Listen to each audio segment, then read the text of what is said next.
Welcome to The Roll Forward, a podcast for the next wave of finance leaders, especially those looking to transform their roles by making smarter, faster, and more profitable business decisions using the power of technology and a forward-looking approach to finance. Listen in to learn how to get out of the back office trenches and become a more strategic partner within your organization.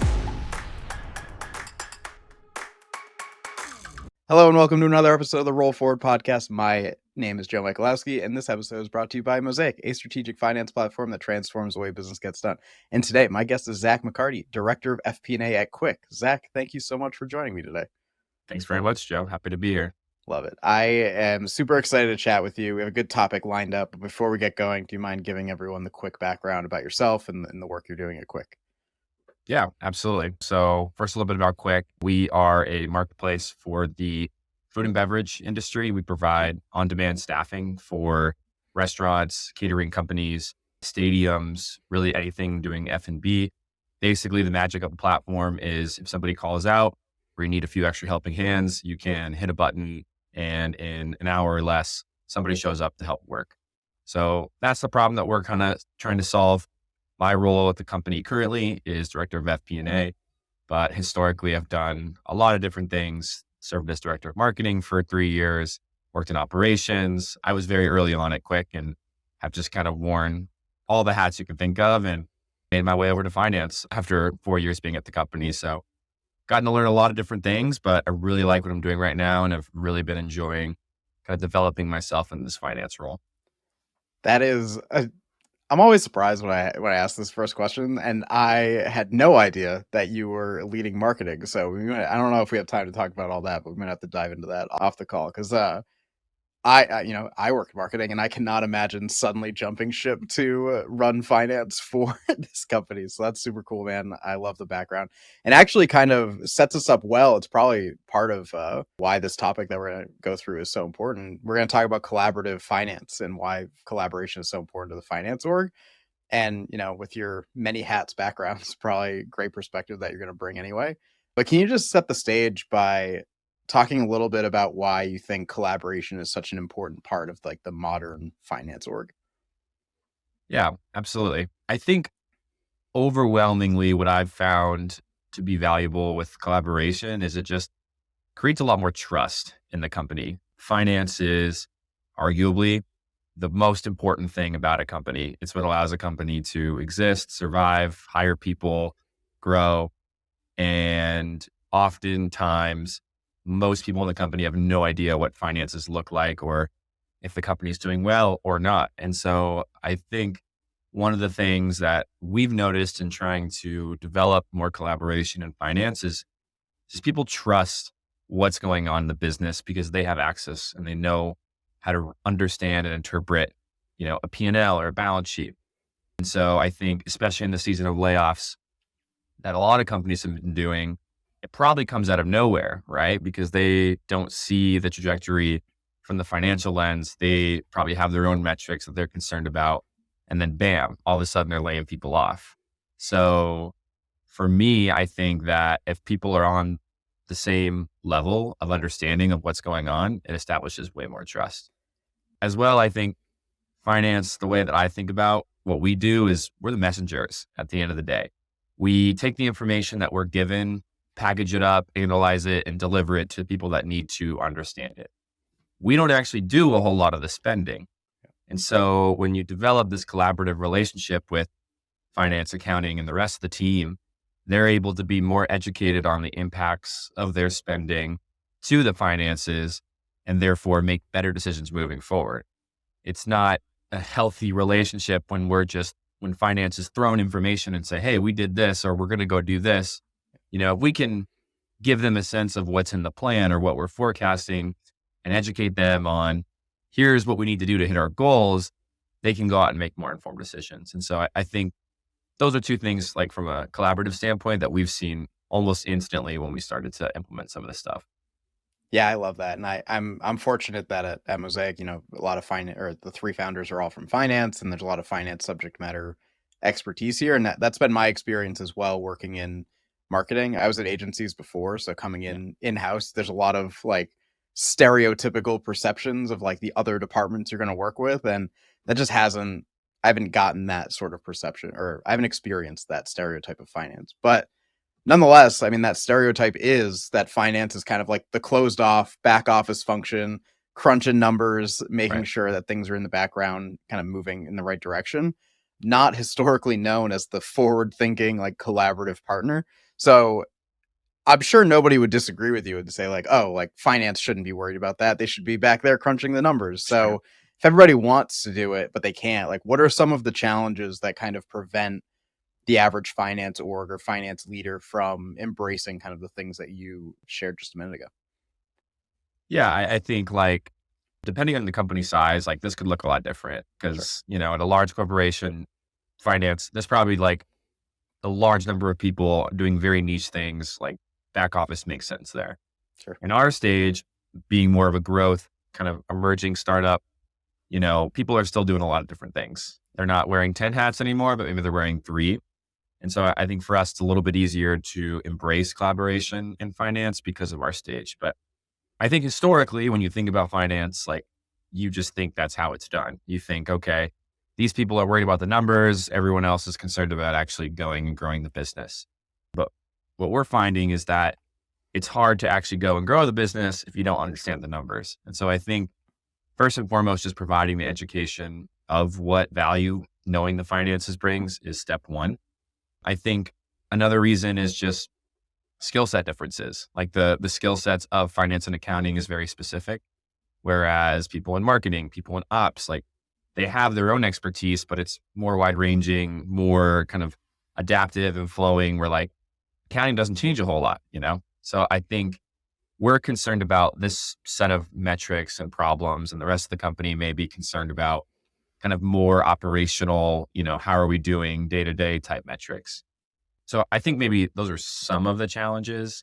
But again, I think it's a lot easier to be collaborative when you're a smaller company. And, what we're trying to fight is, even though we're getting larger, like still maintaining that same healthy conversation between finance and everybody else. And I've only been in finance for about 1.5 years at Qwick. And, we're just now kind of implementing this culture of having finance be more involved in a lot of things. And I've only seen it do more positive things in the company. So it's never going to end, but we're going to always be working to amplify that relationship, if that makes sense.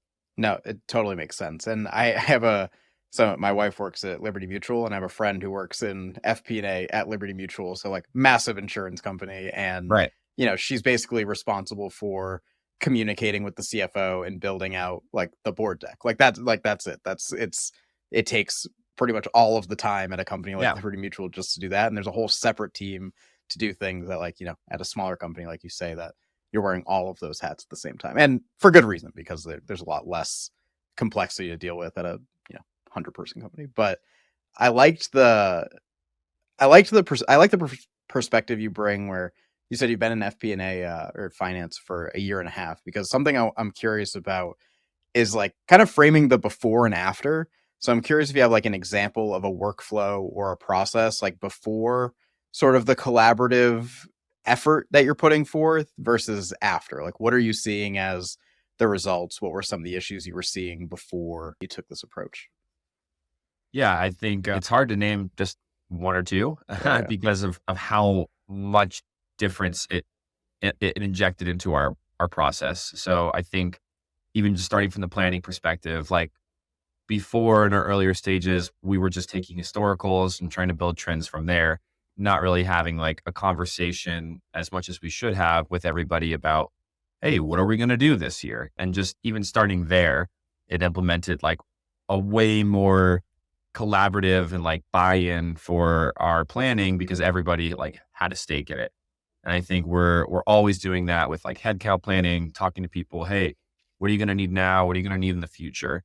I think another workflow that changed for us was our month-end close. Like we do, obviously everyone does like a forecast variance or a flux analysis with accounting. Instead of us trying to like dig through the entirety of the company, go through Slack, go through memos, like we involve other team members in that process and say, hey, like we saw a 10% shift in marketing. Like, can you tell us what happened? So it just allows that process to like move more quickly versus us having our one little window of finance perspective, trying to figure everything out. I think outside of the normal processes, like we've been way more involved in establishing things like pricing for our platform. So pricing, we've always just done the same thing. We've always had a markup based on the service that we deliver, and that has never changed. But in this kind of shifting economic environment, we realized like, hey, maybe there's opportunity to provide some sort of volume discount or have more of a dynamic pricing experiment going on.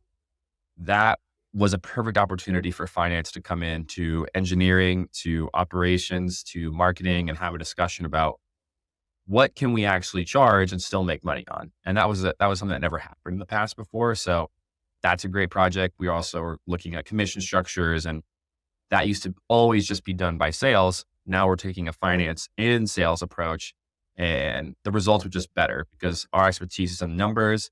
We know all the costs. We know what our bottom line looks like, whereas people in sales may not have as good of an understanding of that. So those are just a few examples.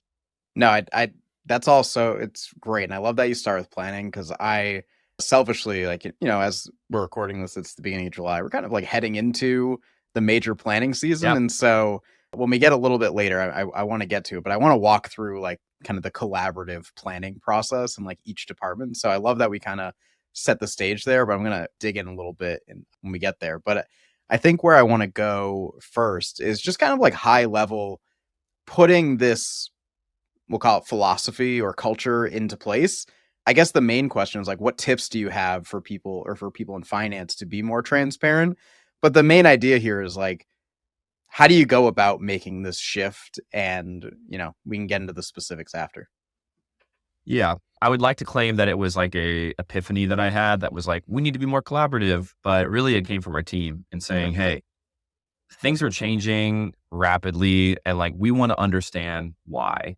Like we hear that, when you're a venture-backed company, like money is such a valuable asset and it doesn't last forever. And so when things start to change and be different, people want to know, like, where is the money going? What's happening? And it made us realize, like, okay, without this level of education, people just think that we're, setting money on fire, throwing crazy parties, and like, none of that's true. But people maybe don't realize like how much money headcount costs or how much money like offices cost. And so it really had dawned on us like, hey, we can all be on the same page and speaking the same language if we just give people the information that they're asking for. And so from there, we started to share finances, and then we realized, okay, you can't just like send the P&L in Slack because people don't know how to read a P&L. Like we've got probably 89 different GL accounts, like, and that's nothing compared to others. Right. And so for us, we said, okay, how do we dilute this information down to keep it financial, but in a language that a marketing professional or a salesperson can understand and actually take insight from? And so I think as far as tips go, I would start with just data and throw it at people and let them tell you, hey, this doesn't make sense. This does make sense. Let them ask questions. And you can start to form in your head, what is the best way to present this information to where it's going to tell them a story? Because our brains work very differently on the finance side than someone on the ops side. And I think instead of trying to guess what they think they're going to want, let them tell you. And then from there, just be willing to educate, be willing to answer questions, open up a dialogue, because you're not going to get it right the first time. And there's going to be a continued practice of hearing the same questions and answering them. What does gross profit mean? What goes into our take rate? Those are languages, or those are words that we use every day that these people are never using. And so I think start with the data, be willing to educate them, and just be consistent. Don't just have one meeting where we go over the finances, like make it a monthly thing or a quarterly thing. That's one thing that we loved a lot about Mosaic's kind of sharing capability is like, we spun up these dashboards and now people are using them on a daily basis, and they're making requests to add new charts and things like that. And with features like Metric Builder, like we can get really, really nitty gritty on how do we portray this information for them. So I think it's one way that Mosaic has really helped us achieve this goal of financial collaboration, because we can actually give them the information in the format. We can give them the numbers that they want, and it makes sense. First of all, thank you for the Yeah. product plug. Much appreciated. Spoiler alert for everyone. Zack, Qwick, fantastic Mosaic customers. So we appreciate the business. But also like just logistically, so love that you're sharing, and that's, we have a case study with you all because we're so proud of like the collaborative work that you all are doing in the platform. It's kind of one of the core pillars of what the founders like wanted to achieve when they built the product. I'm curious, like a follow-up question there is just the logistics of kind of sharing that out. So they have access to these dashboards, but like, do you have like a monthly cadence of meeting with each department? And like I said, we'll get into the details in a little bit for like planning specifically, but I'm curious like what the package looks like around having that dashboard. When are they coming to talk to you? Is it all ad hoc? Like just curious logistic wise. Yeah, I think that we're still painting that picture and figuring out what cadence makes the most sense. I think that stage one was just getting the information out there and educating people on what it means. I think stage two, we'll get to this a little bit more later, but it's okay, how do we hold people accountable to the goals that we're planning together? What does that cadence look like for a conversation around, hey, here's what you said your goal was, here's where you came in at, how should we adjust, what can we put in the plan? And so I think right now we're sharing everything, like the dashboards are real time, so they can go on there whenever they want. But then we have kind of a more formal package that we share out once a month. And then every time that we do a board meeting, we have an all hands and we simulate the board meeting as a company. And so one of our objectives is to basically get all of the materials for the board meeting into Mosaic so that we spend a lot of time like copying, pasting, formatting, and essentially it's like a lot of work that we do over and over and over again. So we're trying to get to a point where we can just create the board deck in Mosaic, share it out. They can check whenever they want, but then so can our team. And our team can see like, here's what the board is concerned about. Here's what they're looking at all the time. And so I think we're still learning what the process looks like. We haven't like really systematized it yet, but I think coming into this planning session is going to be, or for next year, it's going to be kind of step one of saying, okay, here is what we're going to do formally moving forward. We're going to meet once a quarter. We're going to look at historicals. We're going to make action plans and we're going to go from there. I love that we get to have this conversation like as you're kind of learning all of this. I think it brings a great perspective, especially since, the takeaway from this episode should be like, hey, like, if you don't feel like you're one of these collaborative finance orgs, like here's kind of your stage one of how to go make it happen. I have two follow-up questions that I want to do before we get into like the deep dive into that planning session that you were talking about. And the first is just that as you're kind of going through this, is there anything you learned about putting this culture in place that surprised you through the process since you're so early? Yeah, just curious if there's any big surprises. Yeah, I think a couple things. The biggest thing that surprised me was how basic financial information can lead to valuable change in the company. So a specific example of this is we have a referral program, as most marketplaces do. And it's one of our largest acquisition channels. So we have two-sided marketplace, supply, demand. This is for the supply. We get a majority of our people from referrals. And during COVID, we jacked up the referral to like $100 to work a first shift. And we just saw first shifts go through the roof. But over time, we saw this dramatic drop off where people have figured out, I just got to work one shift and then I can get the $100 and basically get out of here. And we realized that what started as a great acquisition channel from a numbers perspective, from a financial perspective, it was not doing so well. And so when we started to create these dashboards, we created a marketing and operations dashboard strictly around like what we're spending on referrals, but also some unit economics around like what is our gross profit per shift? What is our gross profit per worker? We call them freelancers. And immediately when this was shared, light bulbs went off saying, hey, we should probably change the referral program a bit. $100 is a lot for one shift. We are doing a lot more analysis, but in the interim, we said, let's just change this before we learn more to be let's get them to 4 shifts before they get that $100.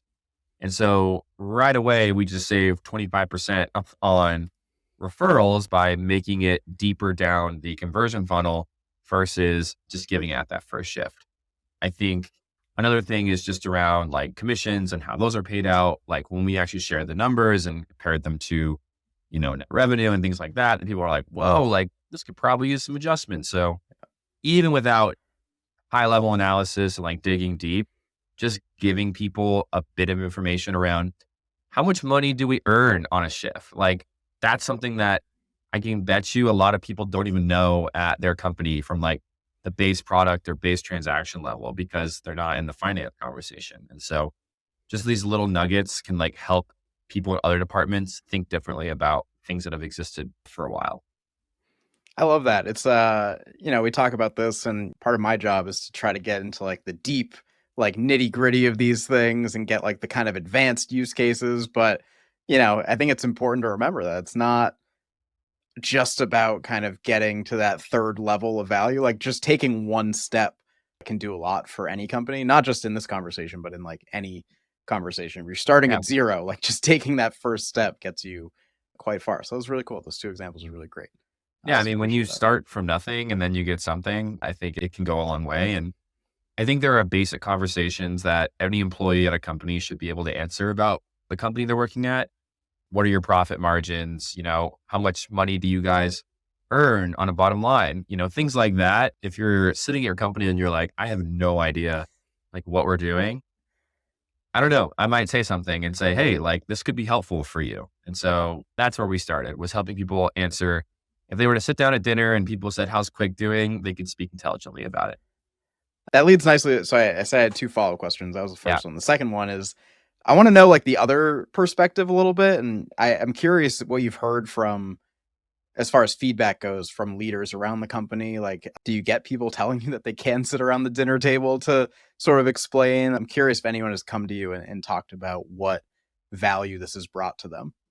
Yeah. I mean, there's been an overwhelming amount of gratitude for even just starting this conversation, because at the end of the day, we have a lot of people at Qwick that really care about Qwick and the success of it. And it's hard to know how we are truly doing without seeing the finances. So we've gotten a lot of high praise. I think it's not necessarily negative feedback, but things that we're also learning is like 100% transparency may not always make sense. There are certain things that, just by sending it out there without any context given could cause for alarm. An example of that is like our AR balance. So like we pay our freelancers immediately when they clock out of a shift.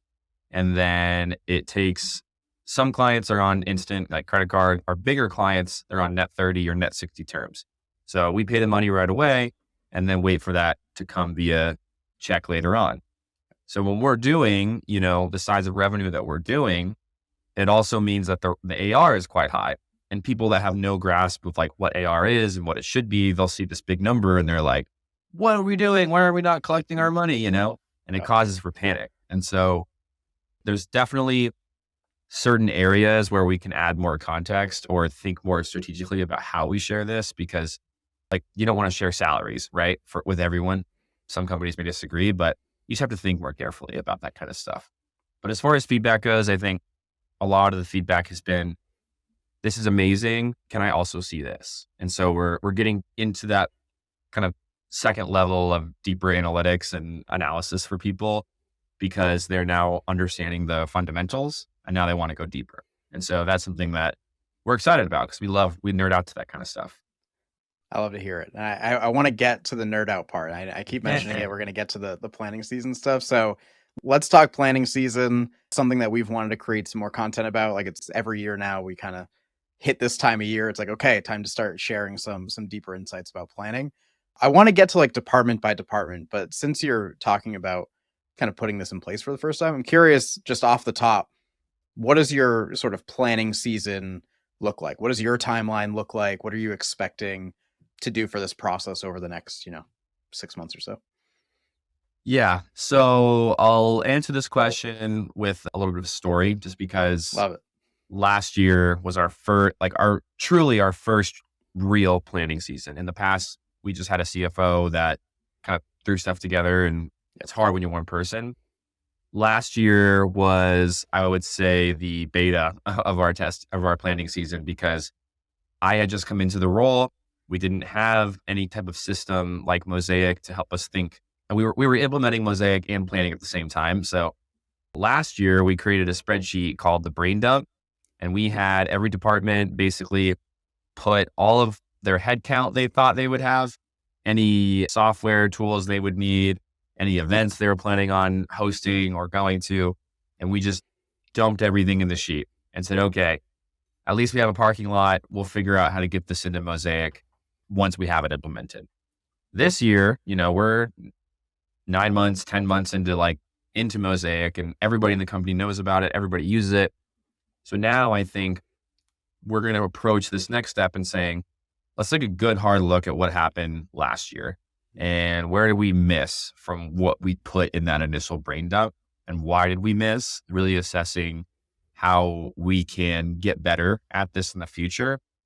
And I think in looking at next year, it's just starting with the conversation. Hey, what plans do you have for next year that is completely different than what we did this year?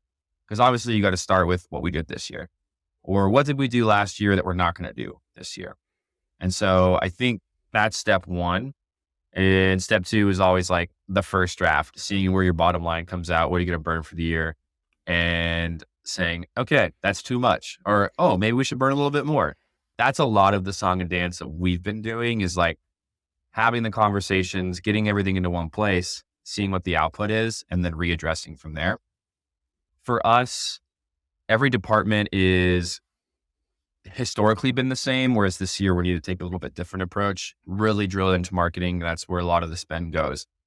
I think headcount is the biggest opportunity for us to improve, because last year we just kind of threw everything into the sheet and didn't follow that at all, because different needs arose, leaders moved on, people move and decide they get a better job somewhere else. Like, we really need to laser in kind of what we think we'll do from a headcount perspective, because that's like the biggest cost driver.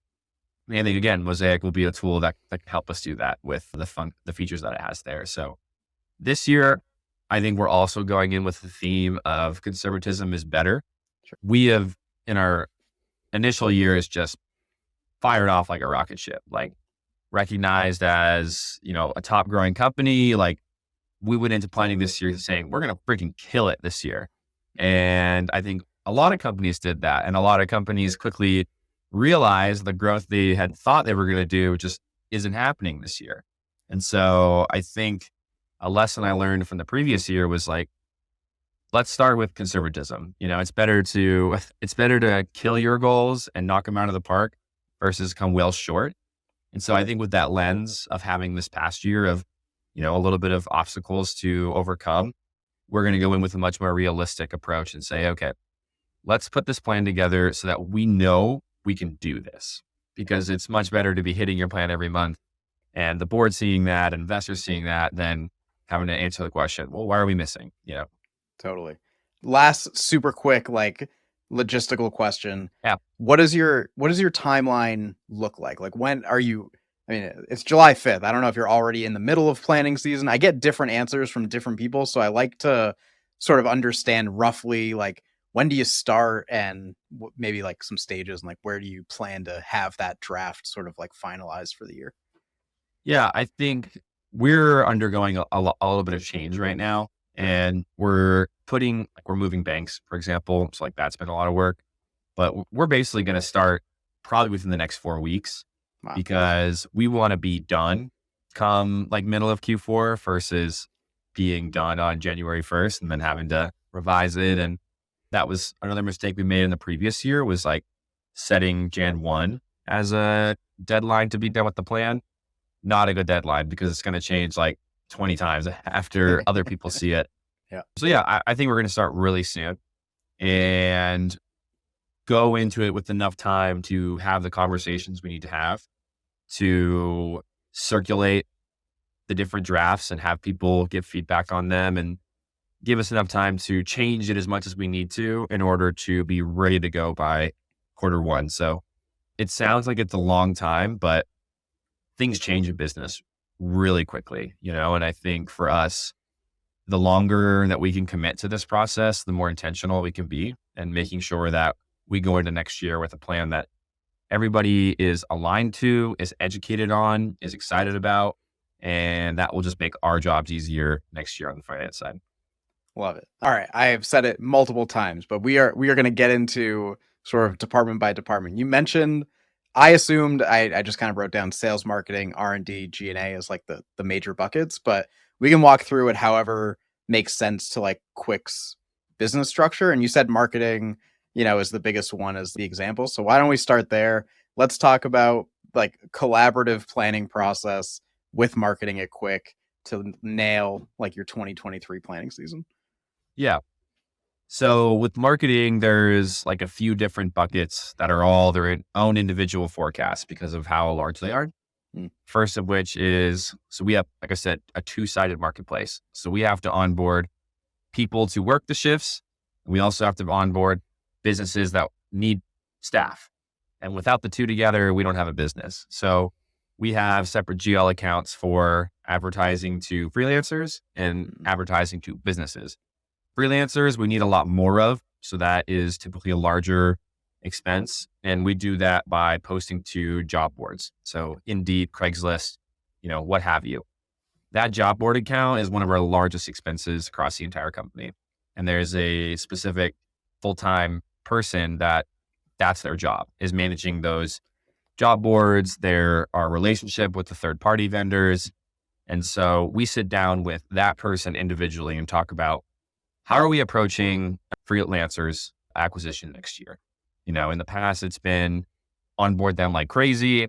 In other stages, it's been more dynamic, like wait for the demand and then hire. So it'll be more of a strategic conversation around, is it set it and forget it? Is it allocated differently by quarter? Because we're very seasonal, like our summer months are slower. Our Q4 is massive. So seasonality is a big thing we think about. And that's just one expense bucket. The next one is like our branding accounts. So like our events, we have an events team and we go to a lot of conventions and things like that. So it's basically figuring out what is the calendar of events for the year? Where are we going to be super involved in? Where are we just going to be participants?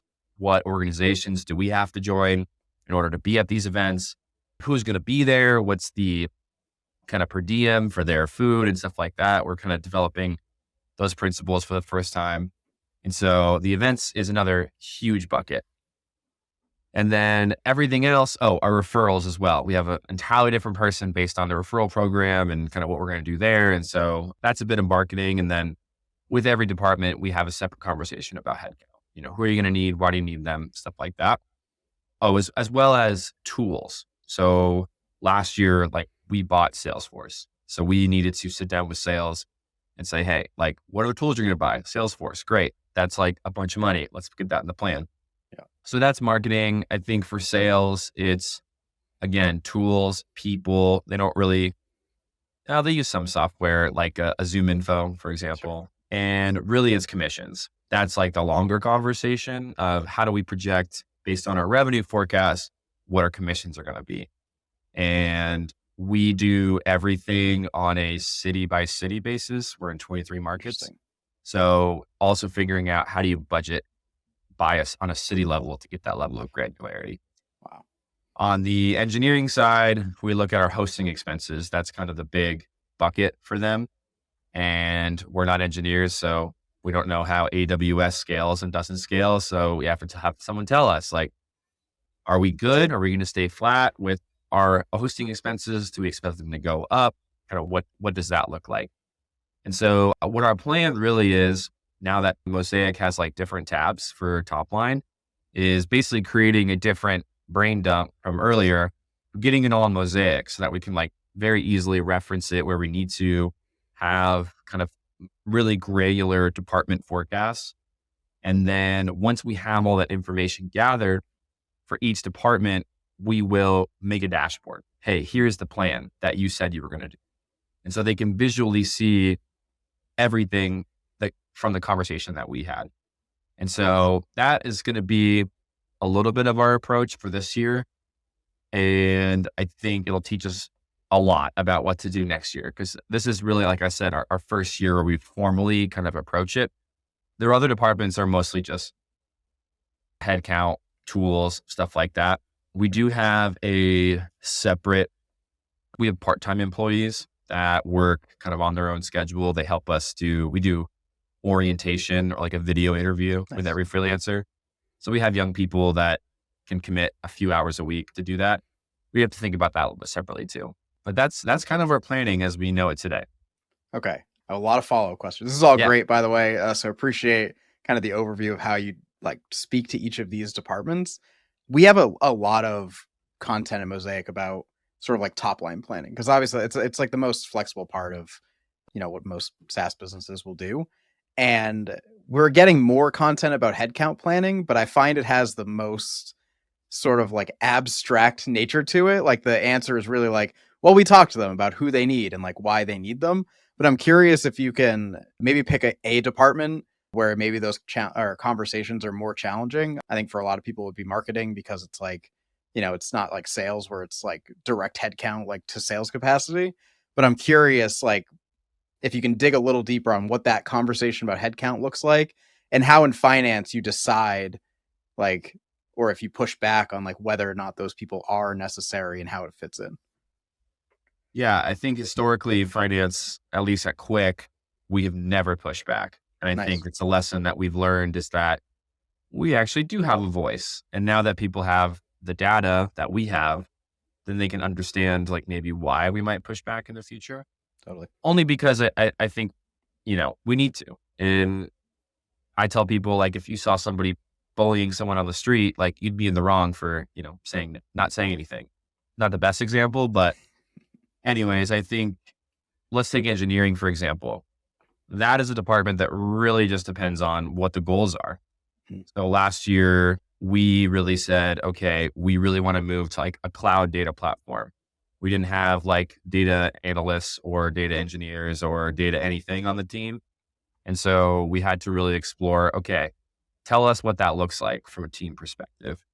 When I think about the people team or recruiting, like we need to kind of develop analysis around what a capacity for a recruiter truly looks like and understand, okay, because all the other departments said they were going to need this many people, we're going to need this many recruiters to reach that, because we know, I don't know, a capacity is 50 hires per recruiter or something like that.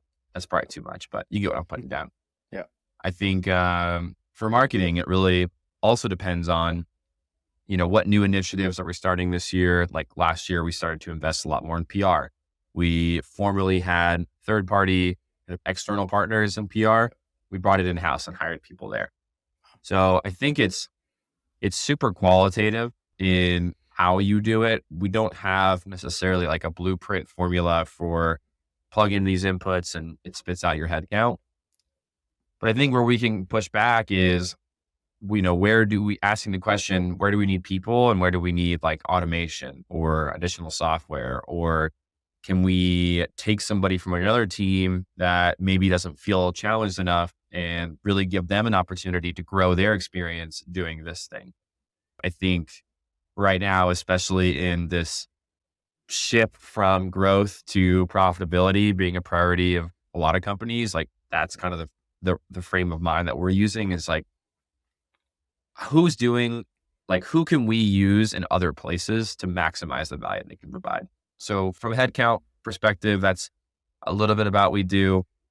I'll also say from a top line planning perspective for us, it's an absolute mess, because we're an on-demand company in that we don't have contracts, we don't have commitments, we have a lot of seasonality, there are macroeconomic things at play. And so that is primarily the most of our time in planning, because it dictates everything else.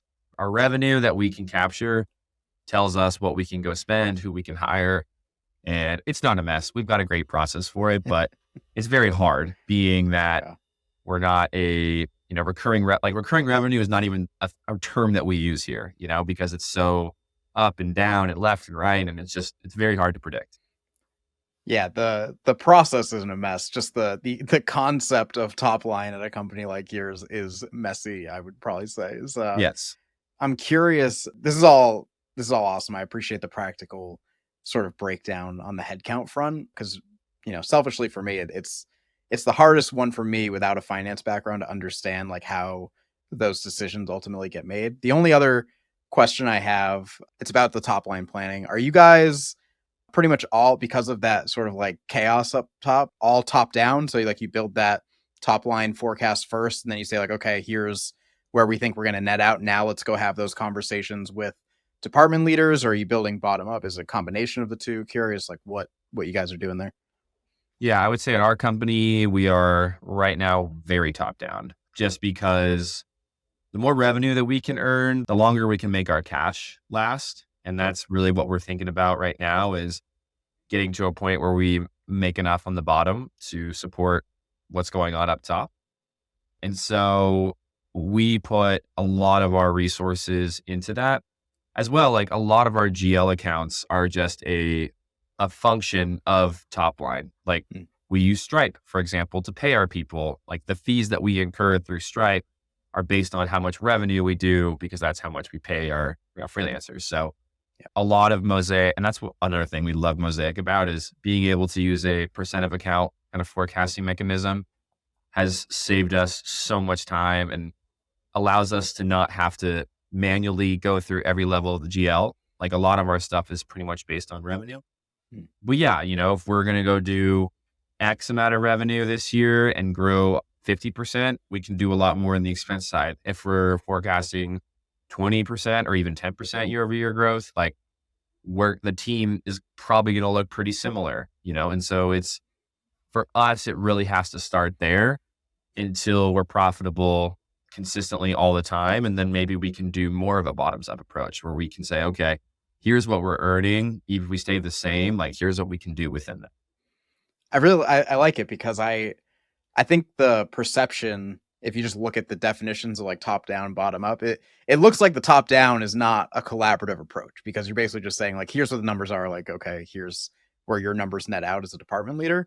And so everything we're talking about is kind of like, making that top down approach a collaborative approach as well, not just the bottom up one. So I think it's pretty cool. It's nice to hear that. I think it's a starting point. Like I think totally. When you start with top down, it doesn't have to be, here's your budget for the year, but we can say, hey, here's top down. Like, how do you foresee your department impacting, these GL accounts? Because what we spent last year in our early stages could be completely different from what we spend this year. We can spend way more, we can spend way less. So being such a young company that's shifting with the waves of the economy, like we have to start with top down, but really we can do a lot within that based on the constraints that we're given. Love it. All right. Unsurprisingly, because I do this every time, I told you that we'd probably go like 45 minutes tops, and I was wrong. So I've got two questions for you to sort of wrap us up here. The first one is kind of zooming back out and thinking about your sort of effort to build a collaborative culture around finance. You said you're kind of at stage one, so I'm curious, like what's the next thing you're focused on improving? Maybe it's just this planning process we talked about because it's coming up so fast. But curious, like what the next step is for you all. Yeah. So I mentioned it earlier a little bit, but one of the things is accountability. Yep. In saying, okay, now you have the information, you can track how you're doing, but we need to implement kind of a process for accountability, not as a bad thing, but just like, hey, what are we going to do to correct the action if we're going way over or, something's not going well. I think the other thing is building out a absolute kick-ass framework for ROI. I think when you're in a startup, you're just moving so fast and, you are more concerned about implementing, growing, and then going on to the next problem. We have a large opportunity in looking back, 6 months, a year, 2 years at an investment that we made and actually reporting on what we realized from that. And I think a lot of companies forget to do that step. And so one thing that we want to collaborate with teams on is building this framework for, okay, you're going to go invest in the sponsorship. Like finance will help you track the expenses, we'll report out on it, and you can help us with the operational like performance of it. I think that's one thing that I'm really passionate about, especially coming from marketing, and that we don't do that well enough here. So I would say accountability and ROI tracking are really kind of the next phases, as well as just building a rock solid planning process, one that people know about going into it. They expect it. They think it's efficient, and it gets us to our result really quickly. So that's, as I'm thinking about the next year and kind of in my role, what we want to get done, like those are the three things that if we finish next year and accomplish those three things, I would be like, we killed it. Awesome. I love that. I will ask you one last question, then I will let you go. Thank you again for taking the time. We ask everyone that comes on. It's my personal favorite question because it zooms us out even further from just the finance org. I usually learn a lot from it, but it's very simple. Just what's one thing you know now that you wish you knew when you started your finance career or career in general, because you've bounced around from department to department? Yeah, for sure. This one's kind of funny. My CFO said it to me a couple months ago, and it's like almost my leading philosophy in finance is that you're always going to be wrong, and that's okay. Like, it is such an impossible job to take every expense account, every person, every transaction, the revenue side, and have your plan be 100% correct. And I think that's what we're chasing, right? That's the North Star that we hope to achieve.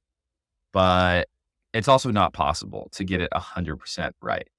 And so I think it's helped me be okay when, maybe we missed somewhere, we're off a little bit here. Like, we're a young company, we're still learning. But I think knowing that it's not a failure, it's just part of the job to be wrong has relieved some stress. I think for me too, as a startup, I've learned that it's very easy to set goals and metrics based on what you want to do or what you think you should do. And in finance, I've learned the importance of setting expectations and goals around what we feel very confident that we can do. Because when you set out one forecast at this aspirational number that you in your heart believe that you will hit at the end of the year, but don't necessarily have supporting evidence to that, the company is going to interpret that we are failing if we do not hit that number. And so I think with whether you're a CEO, CFO, CRO, or just a leader in a department, make responsible financial goals based on what's happened in the past and what you think is possible. Don't just throw out numbers, because your team is going to cling to that number. And if you don't hit that number, your team is going to kind of lose steam if you don't hit that. So just be intentional. I think with anything you do, be super intentional about the goals you set, the things you say, because people listen and they will latch onto the things that you say if you're a leader. So those are the two things. That's great advice. It's also helpful for me as I head into my own planning season, is to think about setting my own goals. So I appreciate that. Zach, like I said, that was the last question I had for you. I want to say thank you so much for being here, but I'll turn the floor over to you.